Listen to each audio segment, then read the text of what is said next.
হ্যাঁ জান, ওই একটু এসসিসি টেলিকমে আইছি তো, ফোনটা একটু ঝামেলা হয়েছে আর কি। ভাই ফোনটা ধর। হ্যাঁ জান, খাইছো তুমি?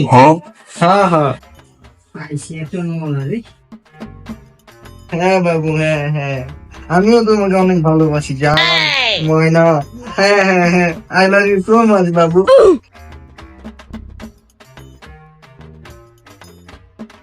আচ্ছা জান, তাহলে রাখি এখন, পরে ফোন দিব। ভাই আমার ফোনটা। ভাই আপনার ফোনে তো ক্রিটিক্যাল সমস্যা, আপনার ফোনে পুরো শর্ট, বুঝছেন ভাই? আপনার আইসি, পরে ব্যাটারি, মানে পুরো ফোনই শর্ট। আরে আমার রানিং ফোন, আপনি কোন কি আইসি মাদারবোর্ড নাই গা? আমি আইসি চার্জার লইতে, আপনি কোন আইসি মাদারবোর্ড নাই গা? এই দেন আমার রানিং ফোন মিয়া, এই দেন আমার ফোন ঠিক আছে মিয়া, সবকিছু ঠিক, আপনি কোন ফোনের ব্যাটারি ব্যাটারি গেছে, আপনি তুমি বাদ পার মিয়া যান। ভাই আমার ফোনটা দেন, সার্ভিসিং করাইতে দিছিলাম, ওটা করুন না, ঠিক করুন না দেন। আমার যদি ফোনটা দেন, ঠিক করুন না গিয়ে।